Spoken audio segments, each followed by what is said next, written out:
Senhoras e senhores, sejam muito bem-vindos e bem-vindas ao nosso Viver Podcast. E hoje eu tenho a honra e a alegria de estar aqui com uma professora muito querida, na verdade uma amiga que eu conheci pessoalmente e que já conhecia já há algum tempo no mundo virtual e através dos livros, porque eu sempre fui fã. Então, prazer estar aqui hoje recebendo a professora Zilda Delprete, que é uma pessoa, assim, fantástica. Pessoal, vocês não vão se arrepender de ficar assistindo esse podcast até o final. Vou falar um pouquinho sobre ela. A professora Zilda é psicóloga, é mestra em psicologia comunitária pela UFPB, local que eu também fiz a minha graduação e meu mestrado em psicologia social. É doutora em psicologia experimental pela USP. Ela tem pós-doutorado em habilidades sociais pela University of California. Ela também é professora do curso de pós-graduação da UFSCar, na área de psicologia, e ela é membro do Instituto Nacional de Ciência e Tecnologia sobre Cognição e Ensino, e também uma influencer digital que, sem dúvida alguma, tem contribuído bastante para os seus seguidores, ex-alunos que estão aqui aprendendo e vão continuar aprendendo com ela. Muito obrota, professora Zilda, é uma honra. Eu que agradeço, Deusivane, é um prazer enorme estar aqui com você, porque a gente também, foi o nosso primeiro encontro presencial, a gente só se conhecia pelo ambiente virtual. E agora, conversar com você sempre foi um prazer. Ao longo de todo esse tempo, admiro muito o seu trabalho no ambiente digital, sua dedicação à gerontologia, eu acho fantástico. Você como atriz, então, fazendo aquelas esquetes muito, muito boas, eu gosto muito do seu trabalho. Que bom, fico muito feliz, muito obrigada. E aí, para começar, professora Zilda, eu gostaria que você falasse sobre como é que foi a sua inserção no mundo das habilidades sociais, que é um tema, pessoal, super importante, necessário para qualquer pessoa que queira se dar bem na vida, viver bem com os outros. Não é? Eu acho que é fundamental. Então, fala um pouquinho sobre a tua inserção nesse mundo. Olha, minha inserção começou antes de eu terminar a graduação. Você acredita? Quando eu estava no 4º ano de psicologia, eu participei de um treinamento de habilidades sociais ministrado por quem? Pelo Almir Delprete. Ele estava em Londrina, eu me formei em Londrina, na Universidade Estadual de Londrina. E aí, naquela época, a gente acabou se encontrando por lá, Almir e eu. A princípio, ele conduzia um programa de habilidades sociais assertivas junto aos estudantes de psicologia. Aliás, é uma coisa super importante. Eu lamento que no Brasil ainda exista tão poucas universidades que têm a disciplina habilidades sociais, porque a formação do psicólogo depende, o sucesso do psicólogo depende muito dele ter conhecimento, traquejo, manejo dessas questões ligadas às habilidades sociais, seja na clínica, em qualquer área, clínica, organizacional, comunitária, educacional, qualquer área do psicólogo acaba envolvendo essa questão das habilidades sociais. Então, eu acabei participando de um treinamento assertivo como cliente, parte de um grupo. E aquilo para mim foi maravilhoso.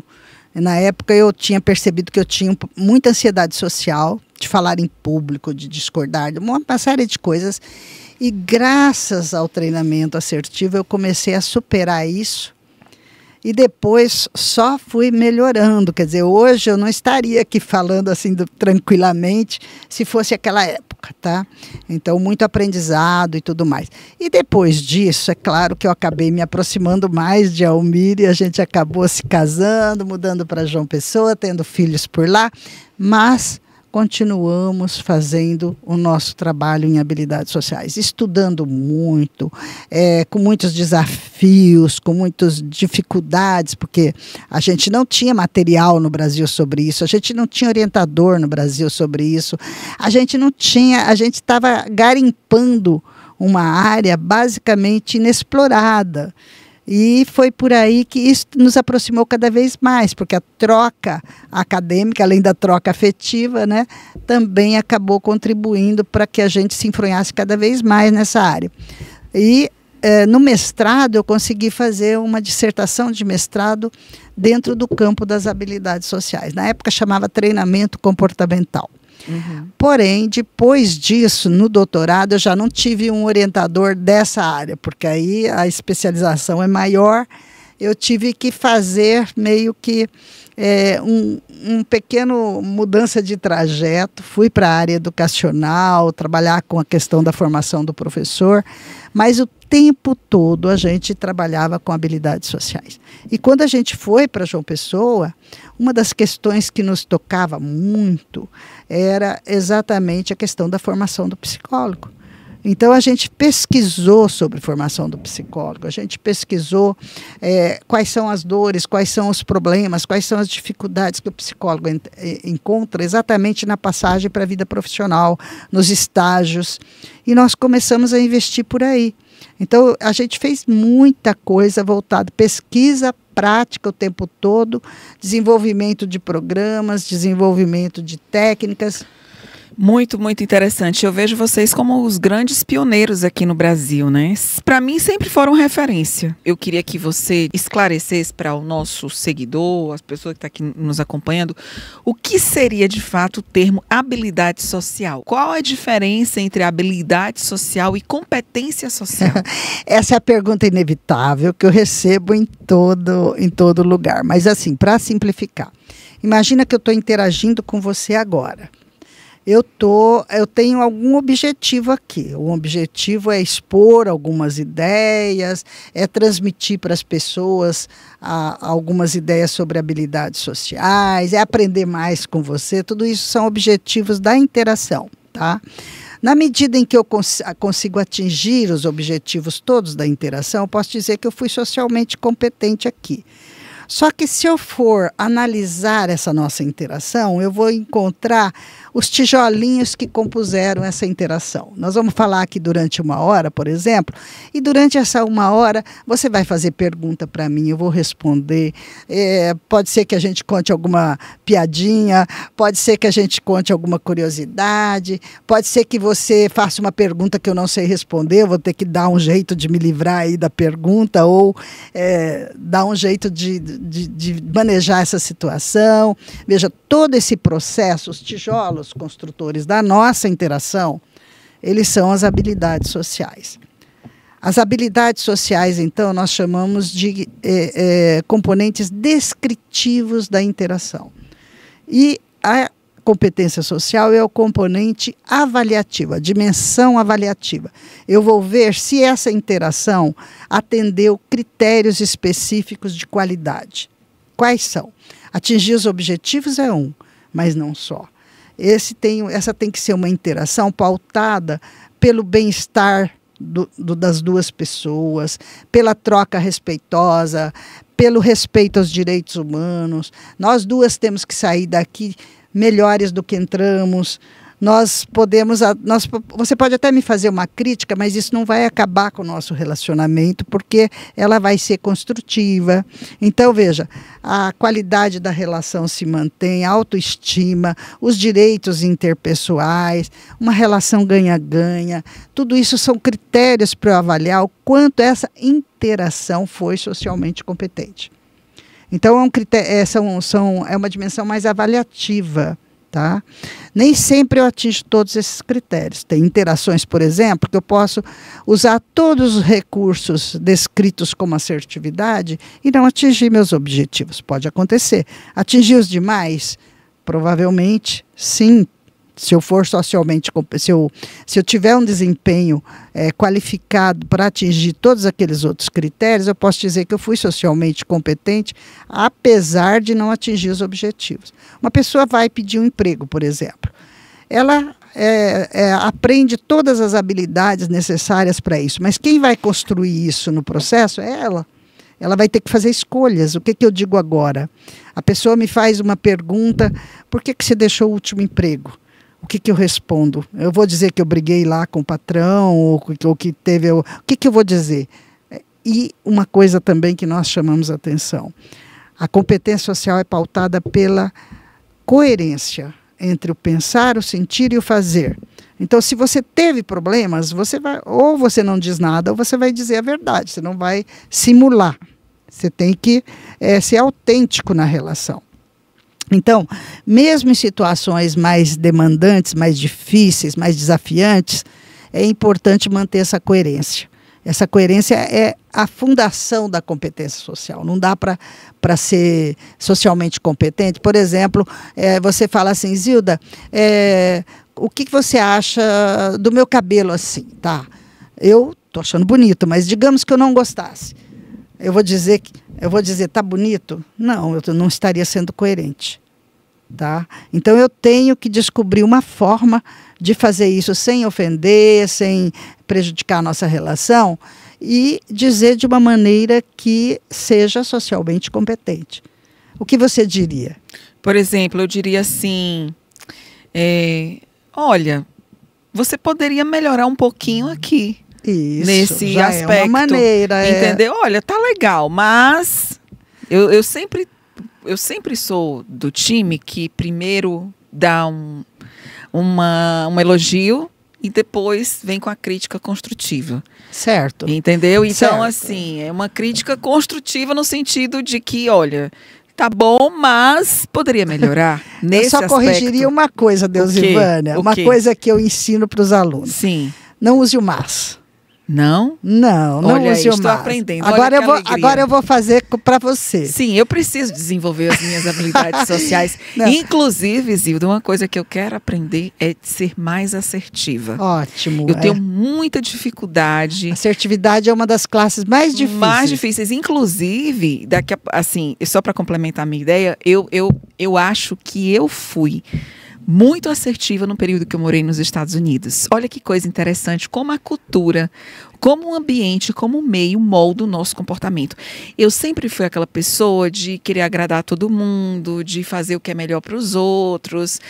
E quando eu fui morar nos Estados Unidos, que é uma cultura mais individualista, onde, por exemplo, uma pessoa, meus colegas de trabalho lá na universidade, né, que eu trabalhei, que eu fiz o meu pós-doutorado, eles eram capazes de me criticar. Tipo, fazer alguma coisa e à noite me convidar para jantar com a família. Ótimo. Mas eu achava aquilo muito louco. Por quê? Porque eu vinha de uma cultura, que é a nossa cultura brasileira, que muitas vezes leva uma crítica construtiva para o lado pessoal. Por exemplo, se eu trabalho contigo e eu falo assim, Zilda, vamos da próxima vez melhorar isso aí, se você não tem uma cultura muito assertiva, você vai levar para o seu lado pessoal. Ah, ela não está gostando de mim. Ela não gosta de mim. Eu não falei que eu não gostava de você, eu falei que o teu trabalho pode melhorar. Mas eu só fui entender isso, Zilda, lá nos Estados Unidos, na cultura, porque é uma cultura que a gente, por sobrevivência, precisa ser assertiva. E aí o que aconteceu, minha amiga? Voltei para o Brasil. E aí começou a ser entendida como agressiva. Isso! Perfeito! Minha amiga, você me entende por vários motivos. Porque primeiro, você é a nossa deusa da área de habilidades sociais. E segundo, que você morou lá. Zilda, ninguém me entendia. As pessoas que eu convivia diziam assim, nossa, você veio pedante demais. Você tá muito assim. Gente, eu só estou me posicionando. Deixa eu falar algumas coisas sobre isso. Que loucura! Primeiro, habilidades sociais são aqueles comportamentos que são valorizados, aprovados, incentivados em determinada cultura ou subcultura, ou seja, eles são culturais. Os critérios de competência social são universais. Essa é uma diferença importante. O que você se deparou foi que você foi para uma cultura onde a assertividade lá é isso, é falar. Você fala assim, passa lá em casa, a que horas? Eles vão perguntar, a que horas hoje? Vamos anotar aqui, deixa eu anotar na agenda. Isso, né? Perfeito. Ao invés de falar, tá bom, a gente conversa. E aquele convite não foi convite. Então, não é assim. A cultura é diferente. A assertividade da mulher, por exemplo, no Japão ou nos Estados Unidos é diferente. Ou no Brasil, tá? Então, quando a gente fala de habilidades sociais, ou qualquer uma delas, assertivas, empáticas, de comunicação, de trabalho, qualquer que seja, nós estamos falando de habilidades sociais que são valorizadas na cultura.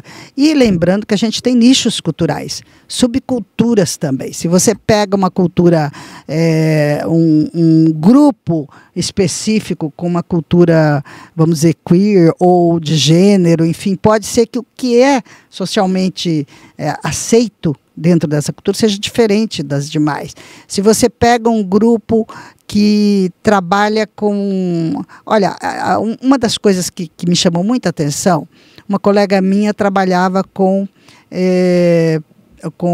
psicologia jurídica, com aquelas pessoas que estavam presas ou aguardando o processo e tudo mais, e aí ela falava para mim assim: ô Zilda, a pessoa é transgressora, a pessoa trafica, a pessoa faz tudo isso, mas ela é muito atenciosa com todos os meninos da sua comunidade. Ela ajuda todo mundo, ela tem empatia com os seus. Não obstante, em termos gerais, o que ela está fazendo está prejudicando o ambiente social, outros grupos sociais. Ok. Então, é isso que a gente está falando. Dentro desse nicho cultural, o que é valorizado? Dentro desse nicho. Isso são as habilidades sociais para esse nicho. É essa a diferença que é importante. E como eu estava falando do MAS, deixa eu voltar ao MAS. Vamos voltar para o MAS. Voltar ao MAS, as pessoas falam assim... mas é estranho porque você elogia, é como se levantasse a bola para depois cortar, né? O MAS tem um pouco esse efeito. E aí o que a gente aconselha é, não use o MAS. Então você pergunta, como é que está o meu cabelo? Eu falei, eu estou vendo que ele está um pouquinho assim, está brilhando, está dourado, isso é legal. Agora o jeito que você arrumou, eu prefiro quando você coloca um coque. Por exemplo, poderia dizer assim, sem falar o mas. Eu fujo do mas, porque o mas dá essa ideia, entendeu? E aí é interessante isso, porque a gente tem na nossa cultura meio impregnado esse mas. Eu gosto muito disso, mas, entendeu? E aí a gente lutar contra isso é, às vezes, um pouquinho desafiante para muitas pessoas. E dizer, por exemplo, assim, se posicionar, dar a sua opinião, eu acredito. Né? Por exemplo, numa conversa, numa comunicação, ao invés de você falar assim, mas você está muito enlouquecida hoje, você está muito ansiosa hoje, ao invés de eu falar de você, eu falo, eu não estou me sentindo bem o suficiente com esse comportamento. Isso. Né? E além disso, essa é uma habilidade que nós chamamos de pedir mudança de comportamento. O pedir mudança de comportamento tem muito a ver com o que o pessoal chama aí de comunicação não violenta. Aliás, a comunicação não violenta é um combo de habilidades sociais. O Marshall Rosenberg, quando criou o conceito de comunicação não violenta, o que ele fez foi, em situações de conflito, como que deveria ser essa comunicação. Então ele vai enfatizar a empatia, a negociação, ele vai enfatizar a descrição, a expressão de sentimento. Então nós entendemos isso como pedir mudança de comportamento. Primeira coisa é você expressar o que você está sentindo. Olha, você está fazendo e descrever e expressar. Você falou comigo com essas palavras, eu não gostei, ficou assim, me senti mal com isso, me senti desvalorizada. Então, primeiro você descreve o comportamento e depois você fala do que você sentiu. Duas coisas essenciais logo no começo. Então, eu acho que se a gente puder conversar de uma maneira mais tranquila, evitando certos termos, nós vamos ter uma comunicação mais gostosa, a gente vai ficar bem, vai ser bom para você, vai ser bom para mim. Nesse pedaço, eu pedi a mudança de comportamento, o que eu gostaria, e ainda antecipei que consequências poderia ter. Isso a gente tem... O Bauer e Bauer criaram esse slogan que é DESC, descrição, expressão, pedido de comportamento específico e consequenciação. E ele tem tudo a ver com a comunicação não violenta. Você pode, no Marshall Rosenberg, ele ainda fala sobre perguntar para o outro como é que você gostaria que fosse, ou negociar, será que se a gente fizer isso ou assim, também é possível, sabe? E aí entra nesse processo aí de uma comunicação mais aberta, mais direta, que ajuda dos dois lados. Mas ficou claro, do jeito que eu falei, a diferença entre competência social e habilidades sociais? Sim, ficou. E porque o Trauer, inclusive, usa esse termo. Habilidades sociais são os tijolos construtores da competência social. Uhum. O McFall também faz essa diferença. Então, nós temos um conjunto de autores que eu chamei de streaming, que é a linha geral da área e os que são afinados a eles, e que deram um norte para toda a definição que a gente fez sobre habilidades sociais e competência social, mas a gente também foi além. Por exemplo, os critérios de competência social não eram muito claros e a gente elaborou isso com base não só na literatura, mas também no que a gente já vinha fazendo. A gente ia descobrindo com a pesquisa outras formas de fazer, outras formas de pensar competência social e habilidades sociais. É por isso que a gente acabou fazendo também. Esse livro teve muito essa preocupação, sabe, de dar um norte para os alunos, de dar um norte para os profissionais. Mas era pouco. Sim. Era pouco porque o que a gente estava fazendo na prática tinha mais coisa. Tinha uma coisa essencial, que é o procedimento que a gente utilizava. E aqui tem que falar do Almir. O Almir era muito criativo. Em cada grupo, e olha que a gente fez dezenas e dezenas, não sei, acho que já passaram de 100 grupos que a gente fez ao longo de toda essa temporada. E a gente trabalhava com vivências. O que é vivências? É uma atividade bem estruturada, onde a gente coloca as pessoas. Você trabalha com teatro, você sabe como é importante o teatro, o desempenho na prática, ali no aqui e agora. Sim. E o que a gente fazia era isso, a gente dava as comandas gerais, não scripts, não as falas, diferente do teatro nesse sentido, não tinha fala. Você só dizia assim: isso aqui é uma festa, por exemplo. Você provavelmente tem algumas pessoas conhecidas nela e você vai entrar nessa festa. Só essa tarefa. Aí, alternativamente, a gente podia dar algumas instruções para o grupo. Por exemplo, se ele entrar de uma maneira que vocês consideraram adequada, veja a cultura agora, vocês aceitam. Se ele entrar de uma maneira que vocês acharam que não foi boa, vocês ignoram apenas. Não precisa fazer nada, só apenas ignora. Vamos começar. Então tá lá o grupo, vocês estão conversando, a gente chama uma pessoa para ir levar um refri. Você pega uma pessoa, porque normalmente no grupo fica um grupo de vivência e um grupo de observação. Então, do grupo de observação, de repente, eu posso chamar uma pessoa que está observando. Você é garçom, vai lá e serve, vê quem quer Coca-Cola. Tá, então vai lá, a pessoa vai, não tem nada na mão, mas vai e serve. E isso pode ser feito até no momento estratégico, por exemplo, quando a pessoa está a pessoa-alvo está tendo um desempenho muito bom ou um desempenho muito ruim. Então, veja, eu posso pedir para uma das pessoas que estão no grupo de observação fazer o papel de garçom e ir lá oferecer uma água, um refri, alguma coisa para as pessoas beberem. Ou até especificamente para a pessoa que acabou de ir bem e conseguiu fazer um desempenho legal. Aí eu interrompo. Então, geralmente são cenas curtas. E peço para o grupo analisar, primeiro o grupo de observação, para o grupo, o que vocês observaram. E aí, nessa o que vocês observavam, a gente vai modelando comportamentos de descrever de uma maneira acurada, de estabelecer relação entre o que um fez e o que o outro fez, de não ficar dando dicas do que deve fazer. Por exemplo, eu achei que ele devia ter feito isso. Ou, eu não gostei que ele fez. Isso a gente corta, porque o grupo tem que ser cooperativo. É descrever, basta descrever, não precisa massacrar quem fez. Entendeu? Então a pessoa entra. E aí, depois, o próprio grupo, a gente pede para o grupo dizer: o que vocês acharam?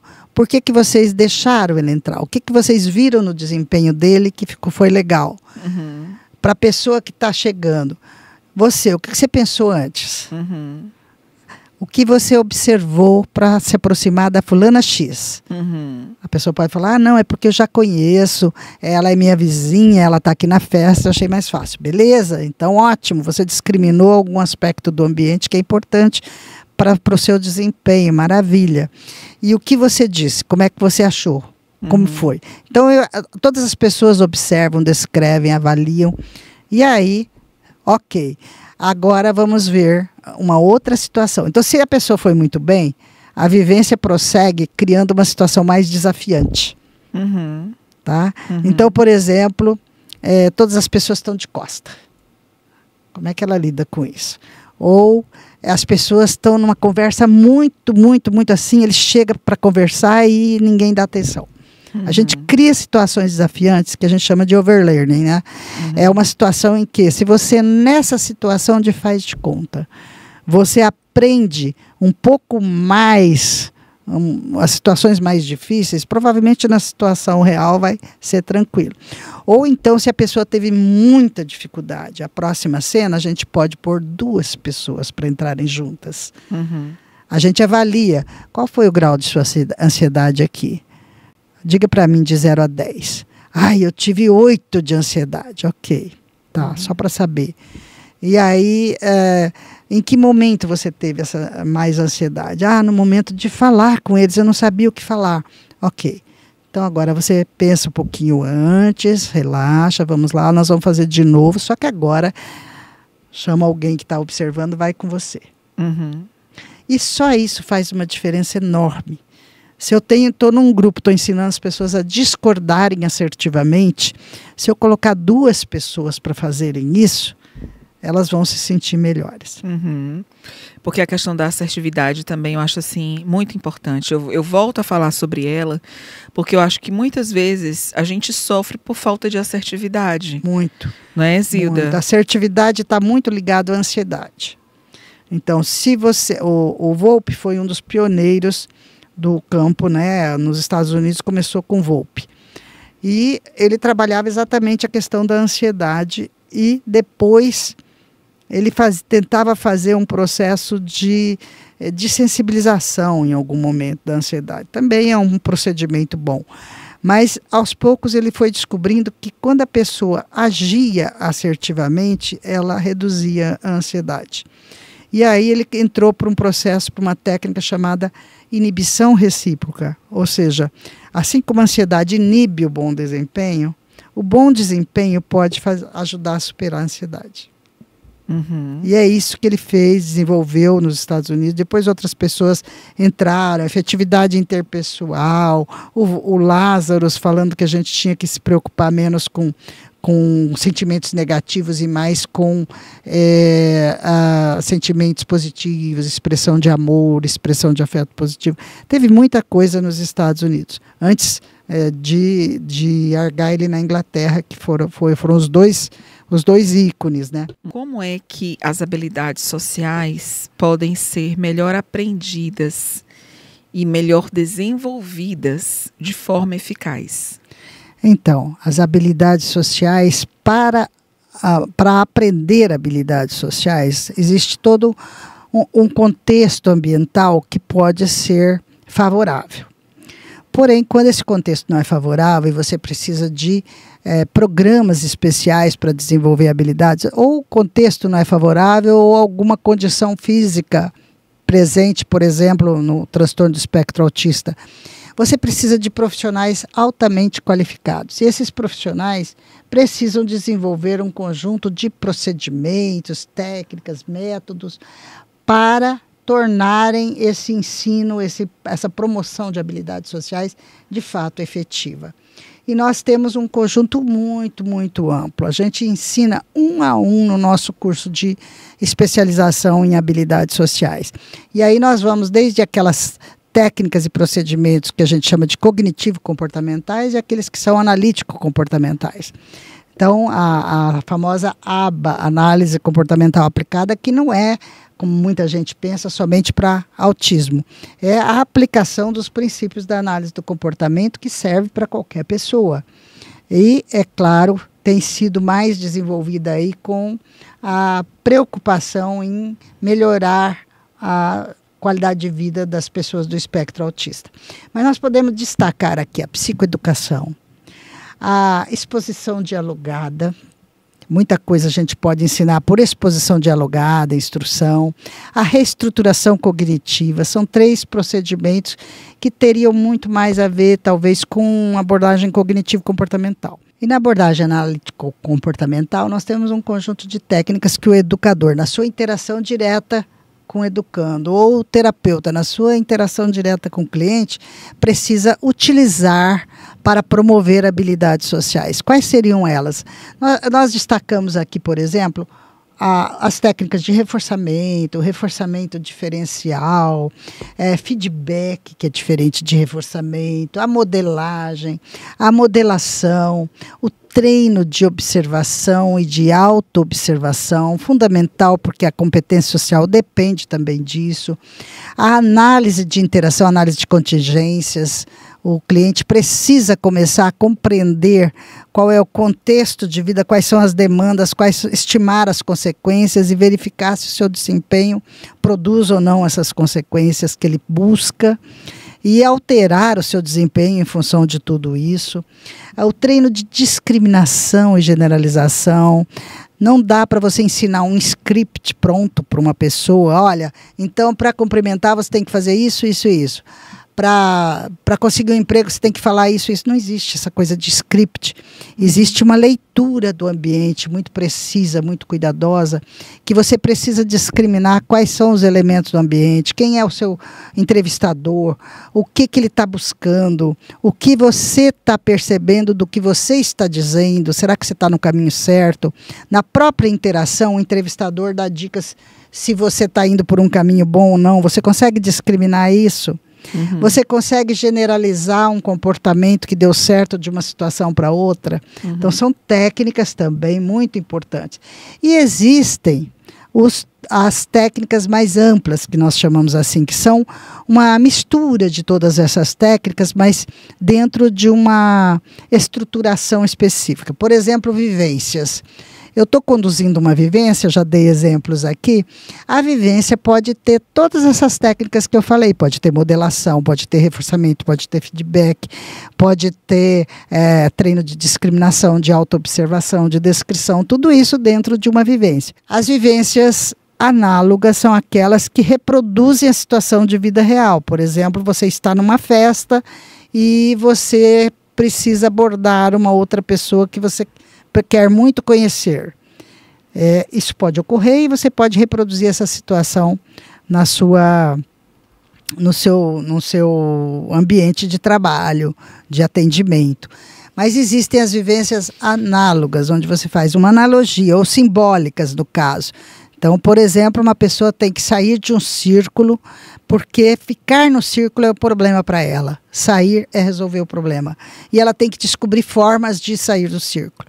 E as pessoas todas instruídas para criar alguma dificuldade e fazer com que ela aperfeiçoe o seu repertório de discriminação, de elaboração de alternativas, de desempenho para sair daquela situação. Uhum. Outra coisa também bastante importante e que pode ser usada e que é muito bem usada para criança são as histórias sociais. As histórias sociais, elas trazem modelos também de desempenho e elas trazem mais do que isso. Algumas histórias sociais trazem reflexão sobre valores. E quando a gente fala de competência social, é muito importante lembrar que nós estamos também promovendo valores de convivência. Uhum. Porque todo o processo de desempenho, de interação com a outra pessoa, precisa ser pautado por valores. Aonde você quer chegar, como você quer chegar. A interação não pode ter efeitos deletérios nem para o outro, nem para você. E você está buscando manter a qualidade de convivência, manter a interação, a relação com outra pessoa. Isso são valores de convivência. Você precisa ser leal, você precisa ser honesto naquilo que você está falando, você precisa ser gentil, são valores também. E ensinar tudo isso faz parte de um programa eficaz. Tem mais uma coisa que eu gosto muito sempre de lembrar, que é o uso dos recursos multimídia. dos recursos culturais. Filmes, trechos de filmes, histórias também, músicas, poesias, poemas. Nós temos utilizado, tem uma música que a gente usa no nosso curso, quando a gente ensina empatia, que o pessoal, uma vez uma pessoa falou assim, meu Deus, só ouvir essa música nessa aula já valeu o curso. Eu falei, puxa, tem mais coisa no curso, vamos ver o que você vai dizer então depois. Mas a gente usa muito recursos multimídia o tempo todo. Esquemas, imagens, enfim, jogos, são todos os recursos que você pode utilizar também. Então veja, um programa eficaz, em geral ele é um combo. Dificilmente ele é só uma técnica isolada, só um procedimento isolado. E o que a gente tem ao longo da nossa experiência, inclusive testando as vivências que a gente já produziu e já todas as que a gente tem nos nossos livros são vivências testadas, vivências que a gente utilizou em programas que foram efetivos. Então, o importante é buscar essas coisas que foram, esses recursos todos que foram efetivos, que demonstraram efetividade. Uhum. E assim, eu queria entender um pouquinho como é que foi a tua entrada no mundo digital, né? Uhum. Você se aposentou e acho que deu uma grande lição para muitas pessoas, que inclusive acho que vale a pena você falar um pouquinho, pensar nesse pós-aposentadoria. Tem muitas pessoas que assistem o Viver Podcast que estão se aposentando e que às vezes não sabem para onde ir. Você se aposentou, vivenciou bem ou não essa passagem, né? Você que foi tão assim muito produtiva na vida acadêmica. Então acho que vale a pena você falar sobre esse processo de transição para aposentadoria e esse pós-aposentadoria e a inserção no mundo digital. Então são 3 coisas aí numa pergunta só. Esse é o desafio. Então, né, quando eu me aposentei, a minha expectativa agora eu vou relaxar, vou só concluir algumas coisas que eu não consegui concluir durante o meu período de trabalho. E a hora que eu comecei a olhar tudo isso, eu vi que tinha tanta coisa para concluir, tinha tanta coisa que eu tinha deixado pela metade, não dava tempo, os afazeres eram muitos. E aí eu fui fazendo essas coisas, mas já com um pé no freio, mais assim, tranquilo, mais calmo. E aos poucos, mas eu gosto muito de aprender. Então, cada vez que eu via alguma coisa que eu não tinha terminado, nossa, mas ainda precisa fazer isso. Tinha muita coisa que eu descobri que eu ainda poderia e deveria fazer. Mas tem uma coisa que me inquietava muito, os pedidos das pessoas de que não gostariam que eu parasse, que era importante eu continuar veiculando tudo o que eu já vinha fazendo. Só que foi numa situação em que eu, de alguma maneira, não tinha condições. Problemas familiares, outros problemas, que me dificultavam continuar atuando presencialmente. E aí, eu sou uma pessoa muito ativa e adoro desafios, adoro aprender. E aí eu tinha, um belo dia em 2022, eu estava conversando com a minha nora, a Sara. E ela, ô Zilda, por que você não abre um Instagram profissional? Eu falei, mas eu não sei nem mexer em Instagram, não sei postar nada, não sei fazer nada de Instagram. Ah, mas eu te ensino, vem cá. Aí sentou do meu lado, com toda a paciência, pegou o celular, esse aqui é o Canva. Você pode fazer publicação por aqui. Eu falei, mas aí depois, o que eu faço? Ah, deixa que eu te ensino como postar. Assim, era o beabá do beabá. Eu não sabia nada. Eu falei, mas você não tem perfil? Eu falei, eu tenho um perfil pessoal aí, onde eu penduro umas fotos de vez em quando. É tudo que eu faço. Aí ela, com muita paciência, eu falei, mas qual a diferença, assim, feed, publicação? O que é isso? Stories? Eu não sei nada disso. Ela me explicou tudo. E aí eu comecei a fazer isso. Eu falei, mas por que profissional? Ah, não, porque você tem coisas profissionais que você gostaria de divulgar, não tem? Eu falei, acho que sim, eu poderia talvez divulgar algumas coisas.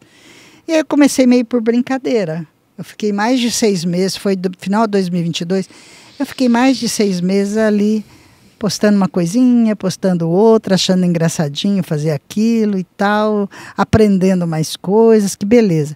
Mas eu estava muito inquietada com os pedidos das pessoas para supervisão, para orientação, para mais palestras, para mais coisas do que eu já vinha fazendo. E aí eu comecei a pensar, puxa vida, eu poderia talvez tentar fazer isso aqui no Instagram, já que eu não posso ir presencialmente. Eu comecei a fazer uma ou outra live, as pessoas, faz uma live aqui para mim, aí eu fiz. E nesse meio tempo todo eu conheci a minha atual sócia, que falou assim, mas você pode fazer mais que isso. Uma pessoa também já tinha me falado, mas Zilda, as pessoas hoje, elas promovem cursos, elas dão curso. Você já viu os cursos que tem no Instagram? Daí comecei a dar uma olhada nas coisas que tinha e tal. E a pessoa chegou, a minha sócia, e você pode fazer, tem muita coisa para fazer. Você topa fazer? Eu topo te ajudar, vamos lá? E aí a gente começou a fazer, fizemos o primeiro lançamento no final de 2023 de curso. E foi muito bom, foi inesperado para ela e para mim. E aí ela falou assim, nós temos que fazer de novo. É 2 meses, mas de novo, já fizemos, né? Não, vamos fazer mais um, vamos ver agora a gente vai fazer conforme manda o figurino. Eu falei, tá bom. Aí fizemos lá em fevereiro, março, por aí, mais um, que também foi muito bom. Mas aí as pessoas estavam olhando o material. Nossa, Zilda, essas aulas que você está dando, a qualidade dessas aulas, você poderia estar fazendo um curso de pós-graduação. Eu gostaria de fazer seu curso, mas eu não quero curso livre, eu queria um curso de pós-graduação. Eu ouvi isso de muita gente. Aí a minha sócia falou assim, por que não? Então vamos ver, vamos estudar. E começamos a estudar e a montar um curso de pós-graduação. E cada vez mais entrando nesse... Foram muitos desafios. O desafio de aprender a lidar com isso, o desafio de fazer stories quase todo dia, o desafio de fazer publicações, o desafio de montar essas aulas, editar. No começo eu fazia tudo, eu fazia o script da aula, o roteiro da aula, eu gravava a aula sozinha e editava sozinha. Depois, aos poucos, a gente foi melhorando as condições e tal, e a coisa foi caminhando. Não sei se era isso que você... Maravilha, maravilha. E só para, ainda nessa direção, você entrou no digital no momento que você foi incentivada pela sua nora, né? E quando você entrou, certamente você viu vários outros psicólogos e psicólogas que não tem o conhecimento que você tem, que não tem o know-how que você tem, que não tem o currículo maravilhoso que você tem, com milhares e milhares de seguidores. Em algum momento você para refletir sobre questões, por exemplo, você chega a dizer, poxa, talvez esse não era o momento, eu deveria ter entrado antes. Ou como é que é para você, uma pessoa que tem um poço de sabedoria na área de habilidades sociais, conviver com um psicólogo recém-formado que já tem milhares de seguidores e você, claro, já tem vários, mas de repente essa comparação, passa alguma coisa na tua cabeça? Como você se vê diante disso? O que você reflete sobre isso? Então, eu tento não olhar muito para isso. A verdade é essa. Eu tento fazer o meu trabalho bem feito, o melhor possível, porque tudo que eu quero é que as pessoas que me seguem tenham o melhor do campo das habilidades sociais, o mais correto. Às vezes eu vejo em correções também sendo publicadas. E o que eu tento fazer, toda vez que eu vejo alguém falando alguma coisa que eu acho que não está correto, eu monto o meu post e explico da maneira como eu acho que deve ser, independente de fazer relação ou não. Eu não estou confrontando, eu não quero confrontar, eu não quero brigar com ninguém, eu quero só fazer bem o meu trabalho, esse é o meu objetivo. E aí, a minha tendência sempre tem sido olhar um pouquinho para trás, como é que eu estava e como é que eu estou, quanto eu caminhei. Olhar a minha própria trajetória, sem me preocupar muito com as outras pessoas. E também uma preocupação muito forte minha é formar pessoas com bom conhecimento de habilidades sociais, com conhecimento de procedimentos, pessoas que podem até ir também para o mundo digital e essas sim fazerem a diferença, não só em número de seguidores, mas em qualidade de trabalho, que acho que é isso que é o mais importante, né? Eu acho que seguidores, o quanto você tem sucesso, vai depender muito de um trabalho continuado, de um trabalho que não é de uma hora para outra, de um trabalho que mostra que veio, que tem fundamento, que tem base forte de conhecimento, de ciência, de procedimentos validados. É isso que eu quero para os meus alunos do curso de pós-graduação, é isso que eu tenho tentado fazer da melhor maneira que eu possa, levando o meu melhor conhecimento, impactando da melhor maneira possível sobre os meus alunos, sobre as pessoas que estão aí me acompanhando nessa trajetória. Aliás, eu agradeço muito os 31 mil seguidores, eu fico muito feliz com isso, sejam todos bem-vindos, porque é uma conquista para mim, eu olho isso como uma conquista. Maravilha. Deusivânia, você trabalha com gerontologia há tanto tempo e você considera, olha, é uma experiência, inclusive, que eu já tive de buscar um terapeuta, mas um terapeuta que fosse especialista em pessoas da minha idade, em pessoas de mais idade. E me parece que às vezes falta esse tipo de profissional. Como é que você vê isso? Zilda, realmente assim, há uma carência muito grande de psicogerontólogos no Brasil. Primeiro porque nas próprias universidades, quer sejam elas públicas ou privadas, não há nos currículos de graduação a disciplina de psicogerontologia, na maior parte delas. Nossa, isso é lamentável. Lamentável. Durante muitos anos se teve a ideia de que o desenvolvimento acontecia até a adolescência ou mais tardar na fase adulta. Então, as pessoas idosas, elas eram vistas de uma maneira muito negativa pelos próprios pesquisadores. Achava-se que elas já não eram mais capazes de aprender, que já não eram mais capazes de se submeter a uma terapia, que já não tinham mais plasticidade para novos aprendizados, capacidade para novos aprendizados. E aí, os próprios psicólogos começaram a envelhecer. E eles mesmos começaram a investigar sobre o envelhecimento. Então, eles começaram a desenvolver teorias, pesquisas científicas para falar até mesmo do próprio envelhecimento e do envelhecimento dos seus pares. E aí, hoje nós temos, no Brasil, poucas pessoas ainda, mas no exterior já um grande número de psicólogos que atuam nessa área de terapia, que é o que a gente chama de psicogerontologia clínica, e que, infelizmente, aqui no Brasil ainda é um número muito reduzido. E, na verdade, se a gente bem observar, aqui no Brasil, se você não correr atrás de conteúdos fora, conteúdos do exterior, uma formação no exterior, aqui você vai ver muito pouco. Porque eu estou nessa seara há muitos anos. Então, eu conheço as pessoas que realmente levam isso a sério, que realmente estudam. Não são muitas, são pouquíssimas. Pouquíssimas, eu conto nos dedos. Então, é difícil realmente você bater na porta de um psicólogo, você que já tem mais de 60 anos, e acreditar que ele tem uma formação adequada para te atender. São poucos os que vão ter. Porque a maioria vão querer te tratar, vão querer te atender com ideias, muitas vezes idadistas, mas não é culpa deles, é como eu falei, a formação deles. Vão querer te atender com um olhar de como se você ainda estivesse ali na fase do jovem adulto. Eles não têm arcabouço científico para entender essa formação.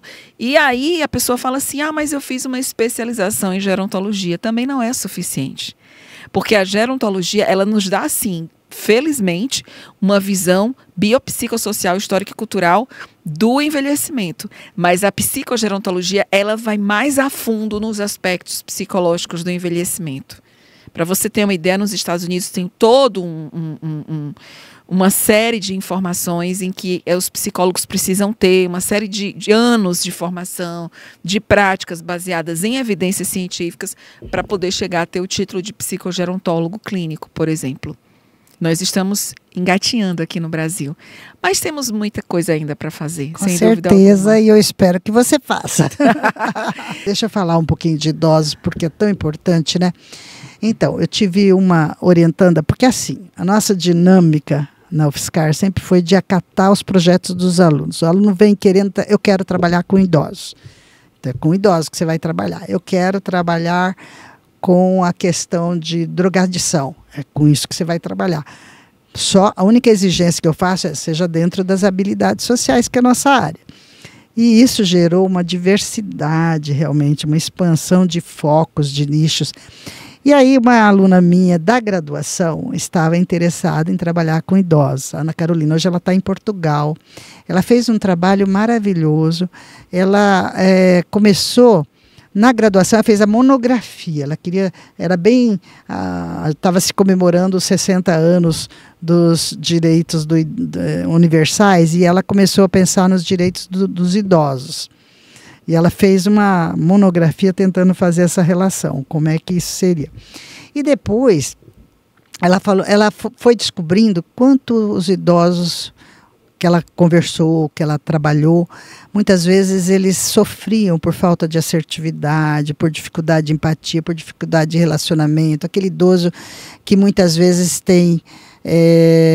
recebe a sua aposentadoria e é o sustento de todo mundo, e as pessoas se acomodam, e o próprio idoso nem vê o dinheiro, e isso daí pessoas com nível de socioeconômico mais baixo. E lá em São Carlos tinha a Universidade da Terceira Idade. E aí ela começou a frequentar também, e aí no mestrado ela fez uma parte mais descritiva, e no doutorado ela queria fazer um treinamento de habilidades sociais para idosos. Eu falei, vamos nessa, né? Qual delineamento você quer fazer? Porque a gente sempre se preocupou muito com prática baseada em evidência, e nesse sentido a gente tinha que cuidar com delineamentos rigorosos, robustos, para realmente a gente saber se o resultado é o resultado do programa que você fez ou é o mero encontro das pessoas. As pessoas se encontram. Se eu tiver um grupo que não se encontra, eu sei que tem duas coisas acontecendo aqui no grupo experimental. As pessoas estão se encontrando, estão conversando, estão fazendo amizade e estão aprendendo assertividade. E esse não teve nada, mas o que é que funcionou? Aí nós chegamos à conclusão, foi uma época que eu estava trabalhando já com placebo na psicologia. Placebo é uma coisa incrível, você pensar em psicologia, fala sério. Sim, sim, sim. Porque pensa em placebo. Placebo não é o efeito psicológico dos remédios? Sim. Mas e como seria o placebo dentro da psicologia? Sim. Essa era a nossa questão, tanto que a gente escreveu um artigo sobre isso, sobre placebo nas intervenções em habilidades sociais, na psicologia. E aí, Ana, como é que vamos fazer? Ai, Zilda, eu estou pensando aqui, porque a gente fazia grupos de treinamento, de seminários para discutir projetos e tudo mais. Então, vamos lá. Como é que a gente controla o efeito do encontro, da reunião, do prazer deles estarem ali, porque eles acabam aprendendo também. Ela falou, e se a gente fizer um outro grupo? Eu falei, beleza, como é que vai ser esse outro grupo? Outro procedimento? Mas você está escrevendo sobre placebo, que tal se a gente fizesse placebo? A ideia de placebo em habilidades sociais é identificar quais são os ingredientes ativos do procedimento. Por exemplo, ela monta lá todo um conjunto de sessões, vai ensinar isso, vai ensinar aquilo, vai fazer roleplay, vai fazer vivências para essas pessoas, e a gente supõe que esse é o ingrediente ativo para eles aprenderem assertividade. Ela fez grupo de treinamento assertivo. Então, o que a gente vai fazer aqui que diferencia para a gente dizer que foram esses ingredientes? E se a gente fizesse um grupo onde eles também se reúnem, já tem lá na universidade, a gente pode criar condições deles se reunirem também no mesmo horário, ou em outro horário, mas nas mesmas condições, e ficarem fazendo atividades criativas, recorte, conversando, música, contando histórias. Pode ser, pode ser. Então vamos lá. Esse é do nosso grupo placebo. Não tinha o ingrediente ativo daqui. Uhum. Esse trabalho também já está publicado, foi um trabalho muito bonito, porque a alocação foi inclusive aleatória, o grupo que vai para cá, o grupo que vai para lá, então a gente tinha condições de afirmar que o aumento em habilidades sociais aqui, que a melhora da condição de vida foi realmente efeito dos ingredientes do procedimento. Uhum. Esse grupo ficou mais ou menos na mesma, alguns até pioraram, outros ficaram mais ou menos na mesma. o efeito simplesmente de se encontrar tinha um efeito de bem-estar no momento, mas não gerava a aprendizagem que este estava gerando. Então, muito interessante, Zilda, tudo isso que você traz. Eu já li a tese da sua aluna, né? Eu achei, assim, fantástica, porque eu, como sou uma admiradora de todos os trabalhos que envolvem pessoas idosas, então, assim, sem dúvida alguma, excelente. Deixa eu só falar uma coisa para você. Além do trabalho dela, concomitante, nós fizemos um inventário de habilidades sociais para idosos. Você conhece? Sim, já utilizei nos meus treinamentos, sem dúvida alguma. Isso daí foi muito importante, porque sabe, uma coisa que parece que é uma das dores do estudante de psicologia, é a dificuldade de avaliar e a dificuldade de se sentir seguro com a avaliação, de avaliar e fazer alguma coisa com essa avaliação. Sim. Então, assim, a gente fez o inventário de idosos, ele está prontinho para ser publicado na forma de manual, porque tem todos os estudos, enfim. Sim. Foi uma decorrência desse trabalho. E eu acho assim, sabe, Zilda, que os estudantes de psicologia, de um modo geral, eles precisam se apropriar ainda mais da pesquisa científica e também da relação da pesquisa científica com a prática. Isso. Porque assim, eu falo por mim, eu comecei na minha carreira acadêmica, eu comecei a fazer iniciação científica no meu 2º ano de psicologia. E sem dúvida alguma, a pesquisa científica me fez chegar onde eu cheguei. Mas é muito importante a gente entender que aquela pesquisa, o que ela tem a ver com a prática, na clínica, na área social, na área escolar, na área organizacional, no hospital, né, na área hospitalar, quer dizer, em qual área você quiser escolher, na área que você, mas você tem que fazer essa interlocução, porque se a gente não faz isso, a gente vive em 2 mundos muito diferentes, o da teoria e o da prática. É verdade. E aí, quando a gente vai para o campo de batalha, a gente fica perdido, porque você foi treinado para só fazer pesquisa científica. Mas e aí o campo de batalha? Se você vai para o hospital atender um paciente ali, ou se você vai para a sua clínica atender o paciente, o que você faz com tantas teorias, com tantas pesquisas científicas na prática? Então, eu acho assim, sabe, Deusibânia, a nossa experiência, a nossa trajetória, as pesquisas começaram a tomar um rumo muito voltado para a prática. Muito de teste de programa, como esse da Carolina, muito de teste de técnicas, de procedimentos, porque o que a gente queria era realmente gerar produtos validados, procedimentos, técnicas, programas validados, coisas que realmente a gente pudesse dizer, isso funciona, e funciona com esses ingredientes. E isso a gente acabou fazendo. Então, de alguma maneira, a gente estava instrumentalizando os alunos ao mesmo tempo, na pesquisa e na prática. O que eu digo agora para os alunos, eu acho que você tem razão, busque procedimentos, técnicas validados. Isso só se gera com pesquisa. Não é alguém dizer que, olha, isso daí talvez vai funcionar. Não. Quando a gente começou a fazer os inventários, o IHS-2, por exemplo, que hoje está como IHS-2, mas foi o primeiro na época, o primeiro do Brasil, foi um marco. Por quê? Porque ele abriu portas para se fazer programas e avaliar o programa antes e depois. Avaliar o antes e depois também nos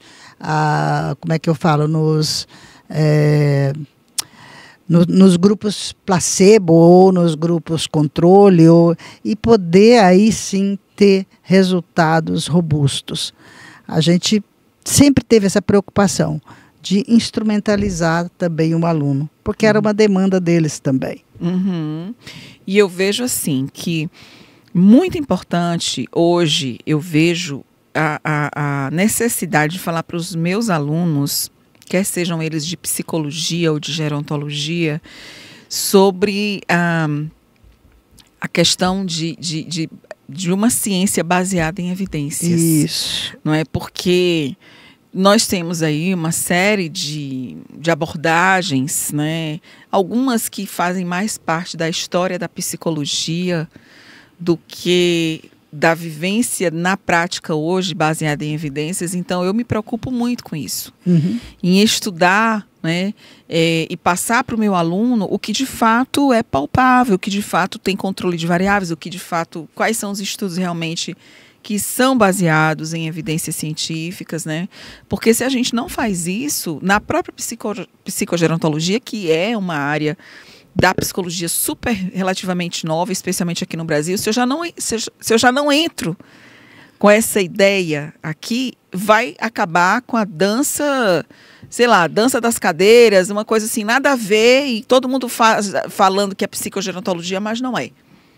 Exatamente. Psicogerontologia, ela já nasce, principalmente lá nos Estados Unidos, né, que o berço praticamente está lá, baseada em evidências. Isso.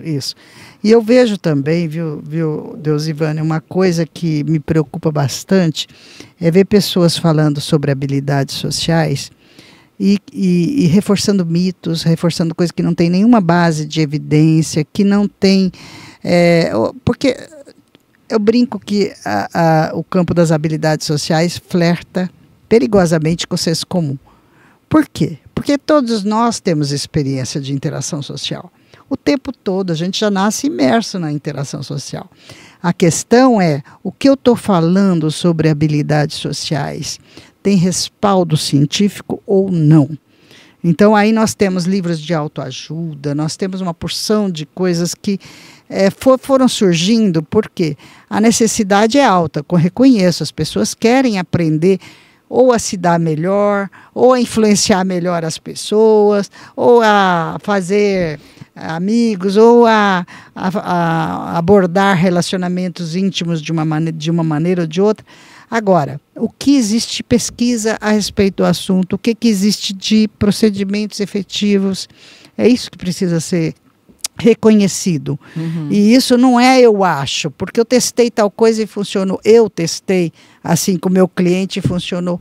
Isso é uma experiência isolada. Precisa saber se isso daí realmente tem um fundamento teórico e se tem uma base de evidências robustas. Porque você não vai reproduzir coisas simplesmente porque alguém falou, achou, sugeriu, recomendou. Tem que ter base científica. Uhum. Até queria entender um pouquinho mais qual é a relação que você vê das habilidades sociais com a inteligência emocional. Tá. Você pode falar um pouquinho sobre isso? Posso. Aliás, a gente fez um artigo. Tem um artigo nosso lá de 1982, acho que é. Na época das inteligências múltiplas, a gente escreveu um artigo numa revista de Araraquara, então não ficou muito... Mas ele está disponibilizado na nossa lista de artigos, porque eu acho bem importante. Aliás, a lista toda de artigos para download também está no nosso Instituto Delprete, você sabe, né? Que maravilha, pessoal. Olha, Instituto Delprete, olha que legal. Você encontra ali um poço de conhecimentos, né? Tudo disponível para download. Disponível, gratuito. Olha que coisa maravilhosa. Muita generosidade, muita generosidade. Então, esse artigo, por exemplo, está lá. O que a gente fez? A gente analisou as inteligências múltiplas e também a inteligência chamada emocional, que envolve o intra e interpessoal, né? Então, nós fizemos também essa análise a partir das inteligências múltiplas, pegando inteligência intra e interpessoal, o que tem a ver também com habilidades sociais.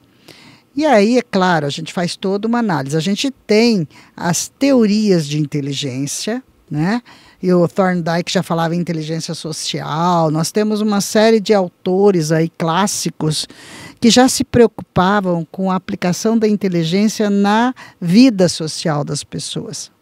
E realmente as pesquisas foram caminhando num sentido de mostrar que algumas pessoas que apresentavam determinados comportamentos na relação com as outras pessoas, elas poderiam ser consideradas emocionalmente mais inteligentes. Né? A famosa pesquisa de Harvard, que o Goleman cita no livro dele, mostrando que ele fez um estudo retrospectivo daqueles alunos que foram os oradores de turma, ou seja, inteligência cognitiva altíssima, né? Porque em Harvard os alunos, para serem oradores, eles têm que ser os bons ao longo de todo o curso. E aqueles que não foram tanto assim. Mas o que ele perguntou para os egressos, muito tempo depois? De quem você se lembra? Quais são as pessoas com quem você gostava de conversar? Quais são as pessoas desses oradores ou que você tinha mais relação? E também avaliou como é que essas pessoas estavam nos dias atuais.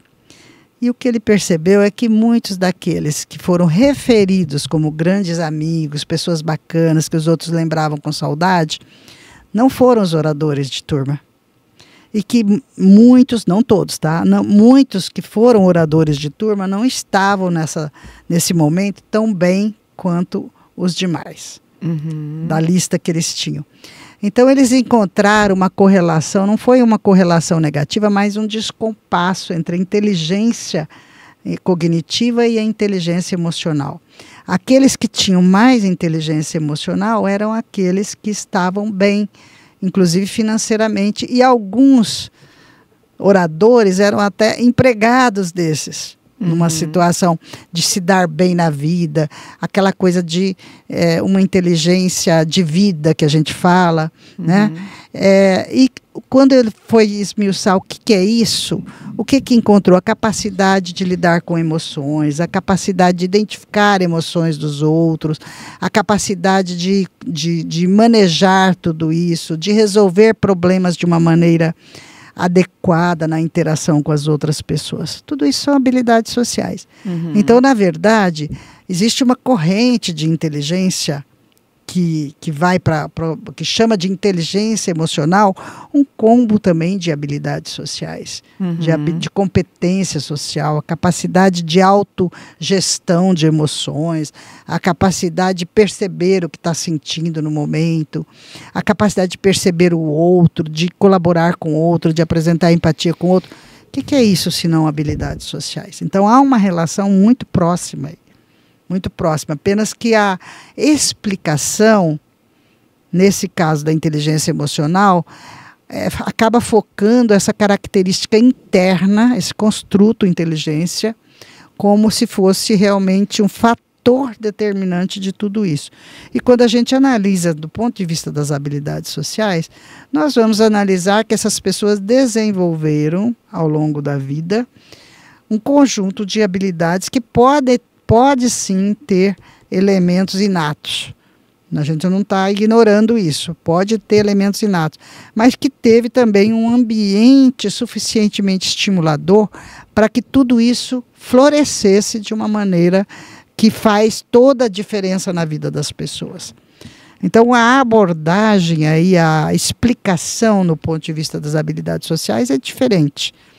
Mas se você olhar os comportamentos, há toda uma relação.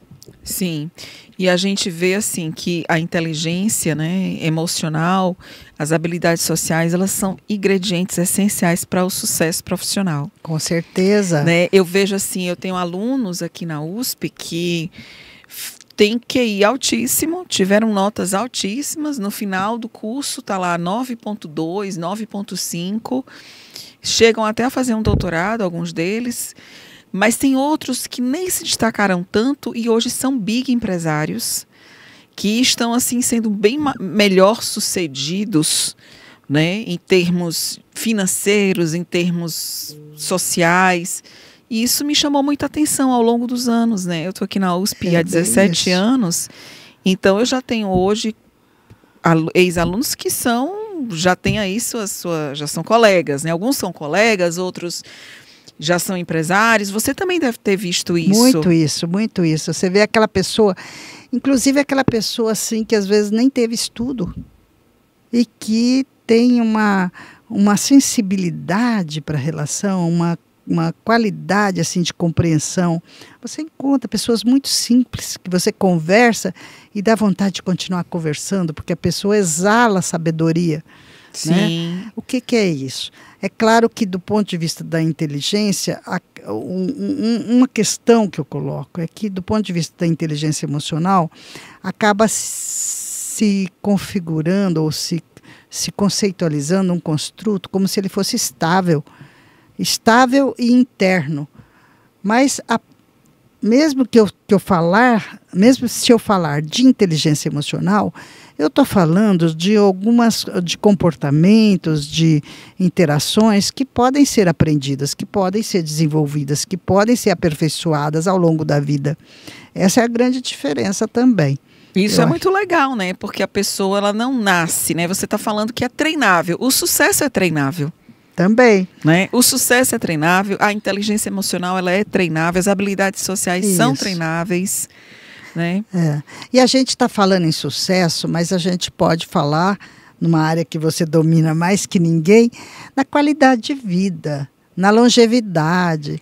Tudo isso depende de habilidades sociais. Quer dizer, o resultado não é só...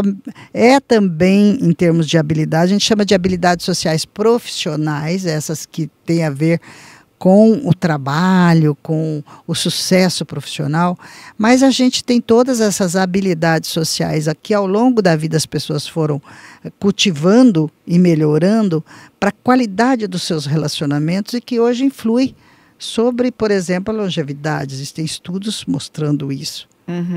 Muito, muito, muito, muito interessante. E você tem aí alguns livros também que é interessante, por exemplo, sobre Jesus Cristo. Né? Você estava interessada? Eu estou interessada porque eu sou cristã. Para mim, o meu grande ídolo, que é Jesus Cristo, é um grande professor das habilidades sociais, né? E você traz isso em um livro, isso me encanta. Porque, sem dúvida alguma, eu acho que, para mim, o meu grande mestre, ele foi um grande... E continua sendo, porque ele, para mim, está vivo, né? Fala um pouquinho desse livro para a gente. Então, na verdade, assim, esse não é um livro de pesquisa, né? O que a gente fez foi uma análise.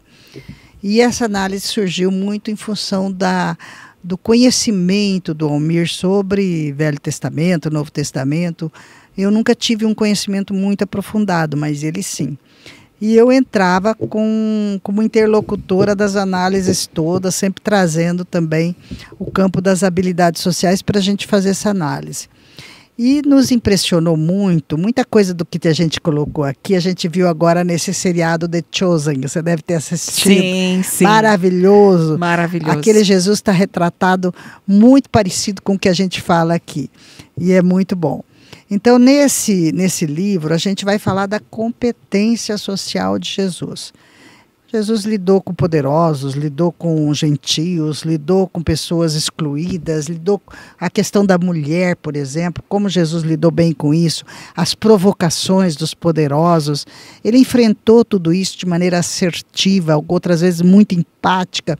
Ele tinha habilidades, habilidades de comunicação, as habilidades de Jesus, falar por parábolas, mexer com uma multidão a partir de uma história. Isso são habilidades que nós chamamos de habilidades sociais educativas. E Jesus foi um grande educador, né? A capacidade dele, porque educação não é transmitir só, é transformar. Sim. E Jesus fez uma pedagogia da transformação, uma terapia da transformação. A gente fala até de terapia da transformação, porque realmente as pessoas se modificavam a ponto de segui-lo, de confiar, de ir em frente, seguindo os ensinamentos e seguindo os passos mesmo, literalmente seguindo os passos de Jesus. Então nós podemos ver assim habilidades de solidariedade, de perdão, de reparação, habilidades de assertivas mesmo, de empatia, tudo isso aparece no histórico de Jesus. Então, nesse livro, a gente aborda o Jesus histórico, dando descrição de cenas, de momentos da vida de Jesus em que esse aspecto apareceu, como é que ele lidou com isso, né? Como ele... muitas vezes, em relação aos poderosos, ao invés de peitar e enfrentar que ele poderia ser morto logo em seguida, ele conseguia, inteligência emocional, você diria, mas ele conseguia ter um comportamento que não enfurecia os poderosos, mas desarmava os poderosos. Lindo. Né? Tu o disseste, e assim vai, um monte de coisas que ele fazia perguntas reflexivas que faziam a pessoa, puxa, né? Você quer mesmo ser curado?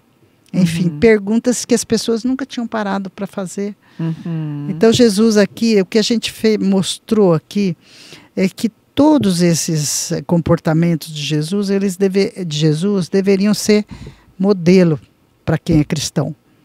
E que se a gente seguisse o modelo de Jesus, o mundo seria muito melhor. Jesus foi um modelo de um pacifista, uma pessoa que realmente conseguia desarmar a virulência, desarmar as pessoas que estavam num caminho não muito bom, que conseguia trazer para a verdade tudo aquilo que ele estava ensinando. Eu gostei muito desse livro. Ele está hoje com uma outra capa, é a segunda edição, mas a capa anterior era Habilidades Sociais Cristãs. E aí a própria editora Vozes pediu para mudar a capa, fazer desse jeito, que ficaria mais abrangente. Falei, tudo bem, não tem problema. Achei bonitinho também. Sim, então. É lindo. E assim, até para quem não é cristão, né, também aprender, porque você traz aí uma leitura imparcial, né? Você mostra o modelo de Jesus, isso. Mas assim, mesmo quem não é cristão vai aprender sobre o modelo de Jesus, né? Eu sou fã, assim, como eu falei, eu sou uma pessoa que eu sou fã da ciência, mas eu nunca deixei contaminar a minha fé, porque para mim fé e ciência andam juntos, apesar de muitas pessoas acharem que não, mas para mim anda juntos. Eu consigo, dentro das minhas ações, na quando verdade, eu tô... a fé religiosa é o elemento transcendental, né? Aquilo que a gente ainda não encontrou pela ciência. Pode até ser que um dia encontre. Sim. Mas a gente ainda não encontrou. Quer dizer, para onde eu vou, como é que é do outro lado, o que vai acontecer.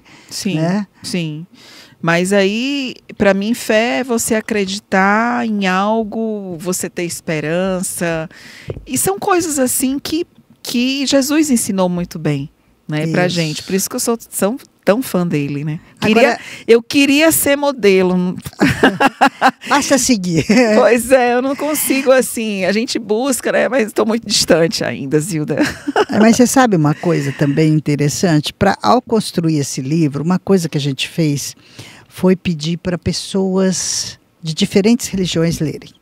Nós não queríamos que fosse um livro doutrinário para uma religião ou outra religião, mas para pessoas que curtem Jesus, que entendem que Jesus foi um modelo bom, tanto que ele dividiu o mundo em duas metades, antes e depois de Cristo, né? Sim. Então, veja, é uma pessoa que realmente trouxe alguma coisa que fez a diferença da humanidade. Então, nós não queríamos que fosse um livro específico para uma religião ou para outra. Sim.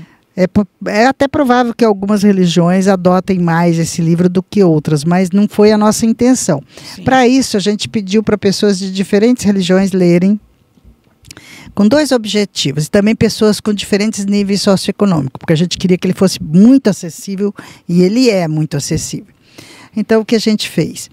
A gente pediu para a pessoa ler e responder algumas perguntas. Tem alguma passagem que fere a sua doutrina? Que vai contra os elementos doutrinários da sua religião?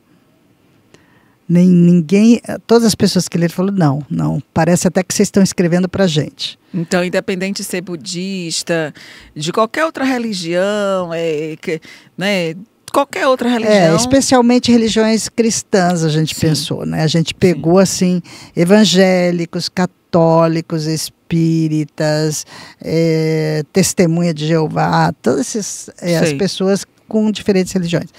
O segundo ponto que a gente perguntava tem alguma coisa que está muito difícil de compreender? E o terceiro o que você aprendeu com isso? E os depoimentos foram lindos. Imagina. Todas as pessoas assim, nossa, agora eu entendi que eu posso conciliar as habilidades de Jesus, por exemplo, aquela história de dar a outra face, né? Aqui a gente aborda isso. Sim. O dar a outra face, qual o sentido disso? Como é que a gente pode ser assertivo e dar a outra face? O que significa isso? Sim. Então as pessoas descobriram coisas, contaram pra gente, foi muito, muito bacana mesmo. Teve uma colega nossa lá de Curitiba, acho que foi a Giovana Rocha, se eu não me engano.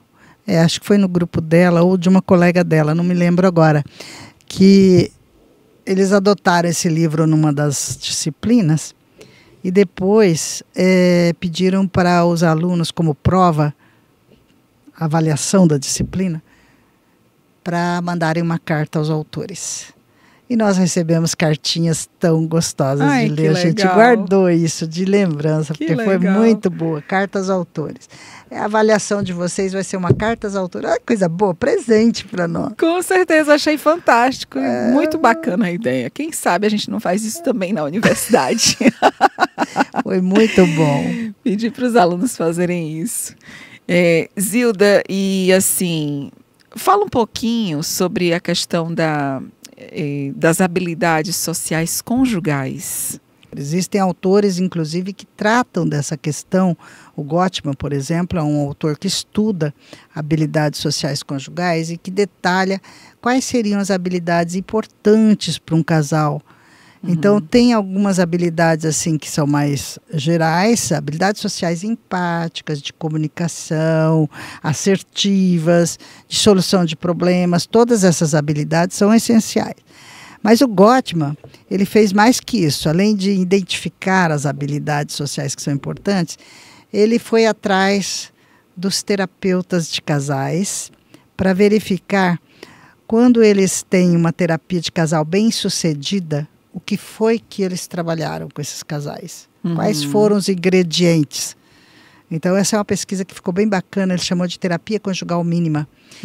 E que dá um painelzinho de habilidades que são essenciais para a satisfação e para o funcionamento conjugal. Pois é, o Gottman, eu sou fã do Gottman, eu tenho vários livros do Gottman, inclusive ele hoje está bem ativo nas redes sociais também, junto com a esposa, tem o Instituto Gottman, ele tem vários livros que eu particularmente já li e acho muito interessante quando você traz isso para a gente. Então fala um pouquinho dessas habilidades sociais conjugais. O Gottman é uma pessoa que a gente começou a estudar também em função de começar a estudar habilidades sociais conjugais. É uma figura dentro dessa área, né? Sim. Eu tenho um livrinho dele, Seven Dates, e aí outras coisas também que eu acabei ganhando do Bruno, que foi um Bruno Cardoso, também tem um perfil no Instagram e trabalha com habilidades sociais conjugais.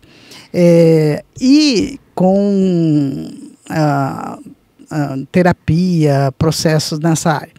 Mas o Gottman, que eu até selecionei aqui, deixei aqui no lugar, tem um artigo dele num livro que é clássico do campo das habilidades sociais, que chama Handbook of Psychological Skills Training, Clinical Techniques and Applications.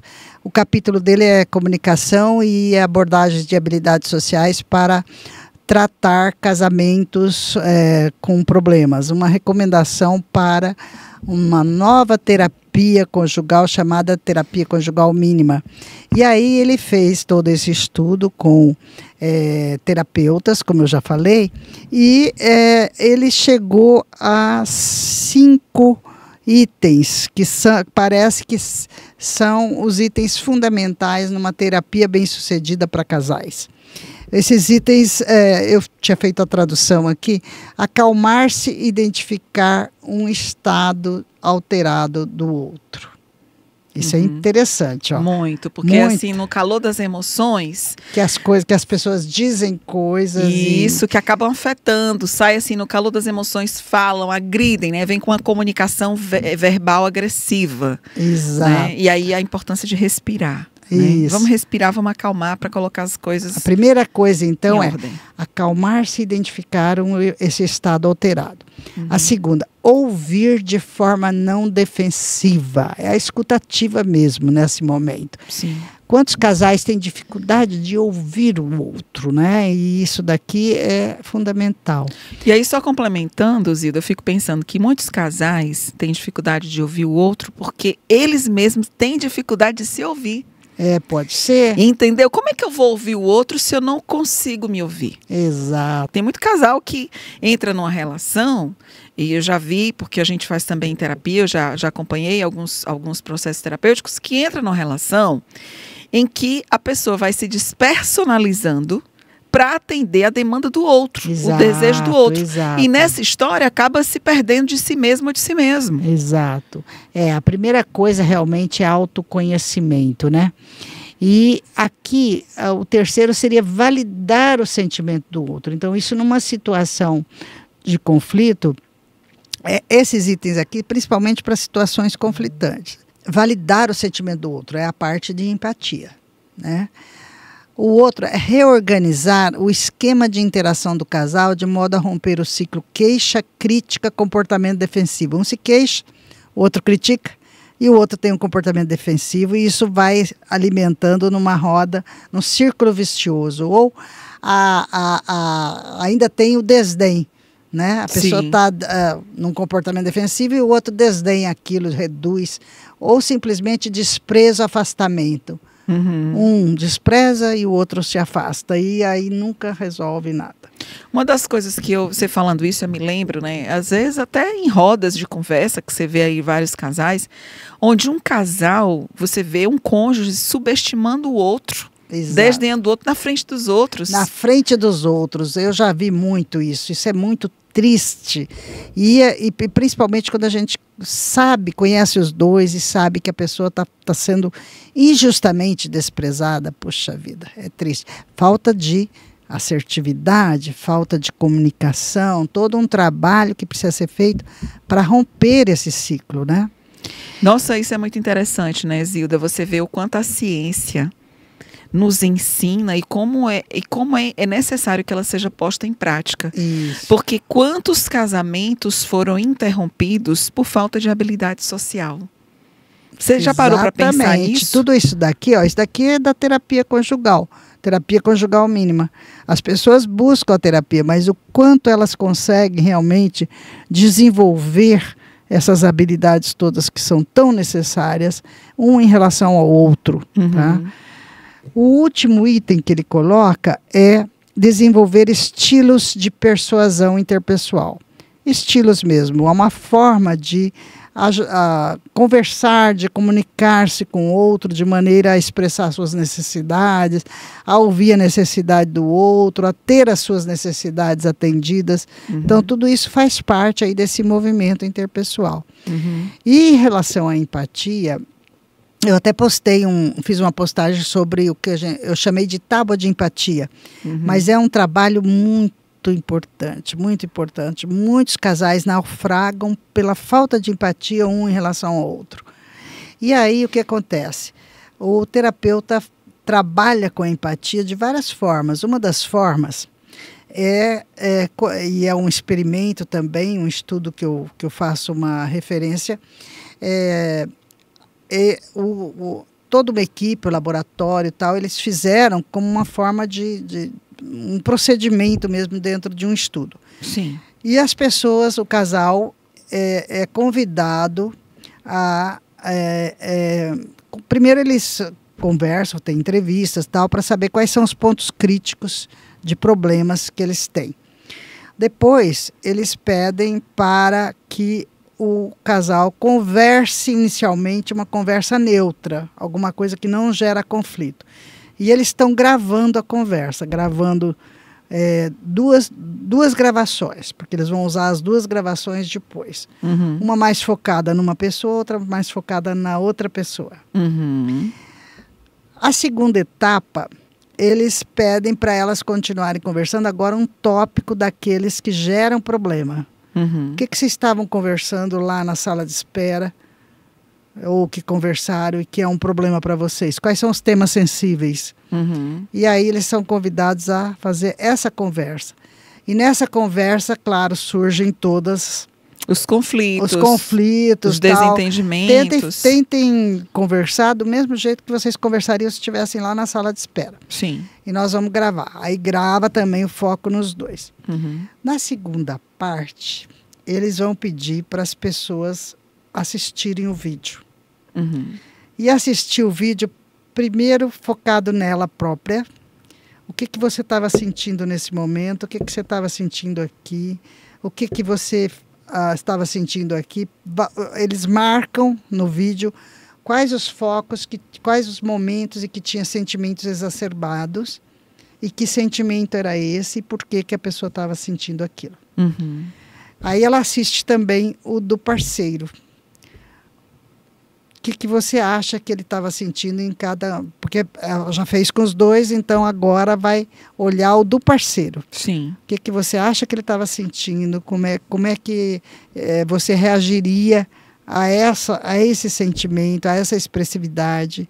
E conversam sobre isso. Uhum. Ou seja, o quanto os casais conseguem perceber o estado alterado do outro, empatizar com o estado do outro, reagir de uma maneira adequada ao sentimento do outro. Uhum. Tudo isso com filmagens, 2 filmagens Uhum. simples que dá para fazer num processo terapêutico. Sim, muito interessante, muito interessante. Eu chamei Zilda. isso de tábua de empatia, na verdade seria melhor mesa de empatia. Mesa Sim. de empatia, porque Sim. a ideia de que as 2 pessoas estão conversando, estão sendo filmadas e depois tem um material riquíssimo para analisar. Sim, muito, muito legal. Treinamento de habilidades sociais é feito apenas por psicólogos ou outro profissional pode fazer também? Fala um pouquinho. Isso é bem importante a sua pergunta, porque o treinamento de habilidades sociais, ele pode ser feito, na verdade, de várias formas. Você tem o treinamento associado ao processo psicoterapêutico, e aí eu digo que é para o psicólogo.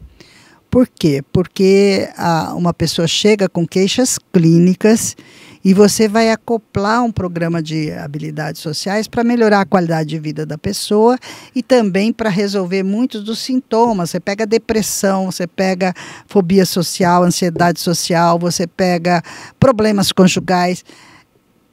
O terapeuta tem o olhar clínico para entender que a queixa que está chegando como queixa e que não é eu não tenho habilidade social ou eu não tenho assertividade, não é essa a queixa que vem. Uhum. A queixa que vem, eu não tenho amigos, eu brigo muito com a minha mulher, ou a gente está para se separar, mas a gente se gosta, como é que a gente resolve tudo isso? Enfim, são situações que chegam como queixa. Uhum. Quem vai identificar que ali tem a questão de habilidades sociais e que precisa promover habilidades é o terapeuta. Sim. Então, esse é um programa terapêutico. Sim. Mas eu posso fazer programas preventivos também, e aí pode ser tanto o terapeuta quanto um educador, um psicólogo na escola, um professor na escola. Os pais podem ser orientados e treinados a conduzirem programas com seus filhos. O caso do autismo é muito sintomático, é muito evidente a importância de toda a família também se envolver, não só os agentes educativos, o AT, o terapeuta na clínica, mas também a família dá esse respaldo de treinamento de habilidades sociais. Aí, sim, o foco é mais educativo. Mas, por exemplo, na escola, o professor pode promover o que a gente chama hoje de desenvolvimento socioemocional, que basicamente é um conjunto muito grande de habilidades sociais, que sim, está inclusive dentro da política. Sim. E ele pode, foi isso que nós ensinamos no programa que eu falei, os professores a criarem condições de aprendizagem para habilidades sociais dentro da sala de aula, sim, dos alunos interagindo entre si. Eu posso estar fazendo um trabalho comunitário, nas organizações, por exemplo, um bom gestor, ele deve entender de habilidades sociais. Isso hoje é fundamental. Sim. Na comunidade eu posso ter grupos comunitários que eu quero atender para melhorar também a qualidade de vida, pessoas que estão buscando emprego, eu posso ensinar habilidades de busca de emprego, eu posso ensinar habilidades de falar em público, sim, mesmo que eu não seja psicólogo. Aí o foco é nas habilidades, sim, nas habilidades sociais e, em geral, solicitadas pelas pessoas, uhum, ou aquelas que a literatura identifica como preventivas de determinados problemas.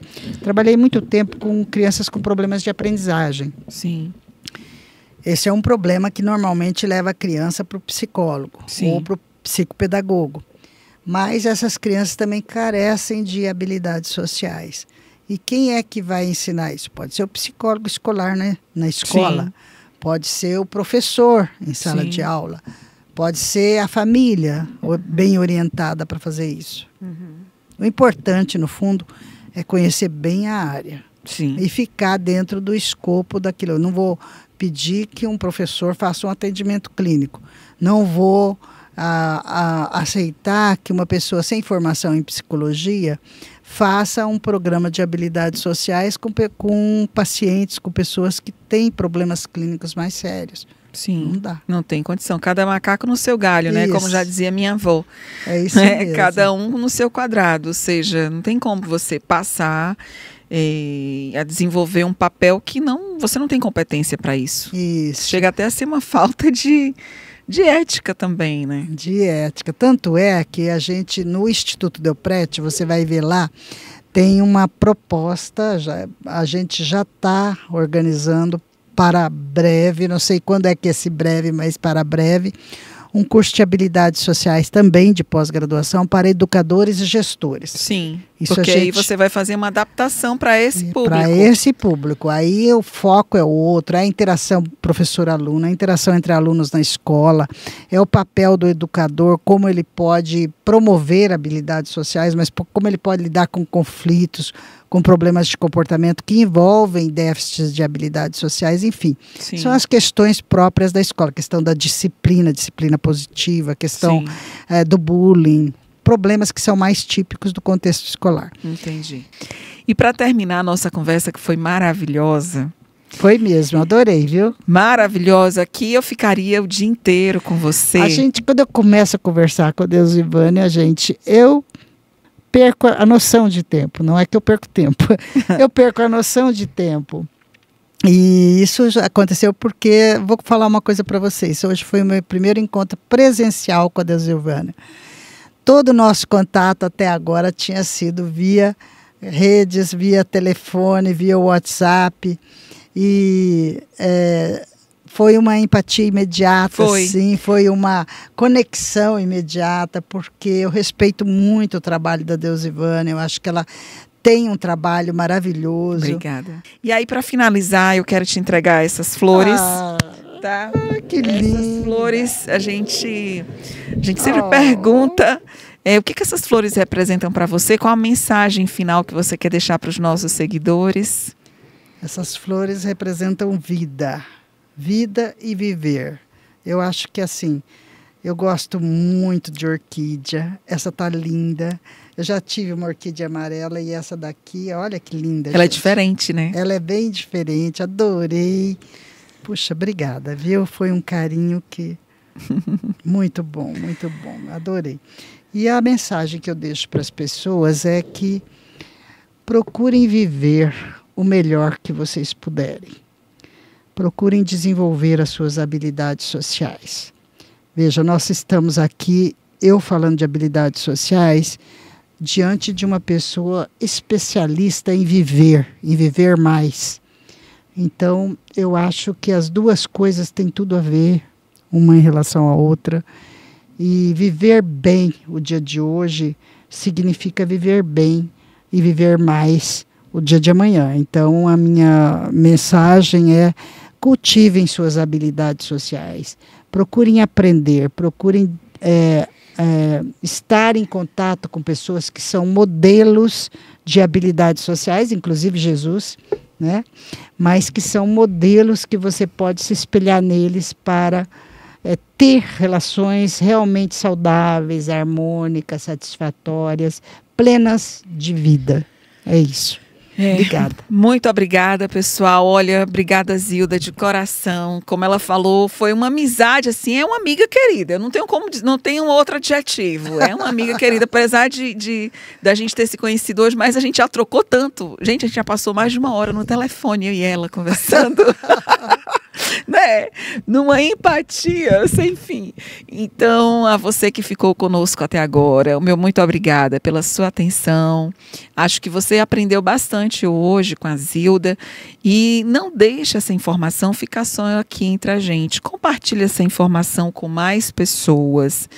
Leve esse conhecimento para outras pessoas, deixa seu like, se ainda não está inscrito no nosso canal, se inscreve agora e vamos compartilhar conhecimentos, porque sem dúvida alguma isso é viver também. Então um abraço e te vejo no nosso próximo episódio do Viver Podcast. Até mais. Obrigada.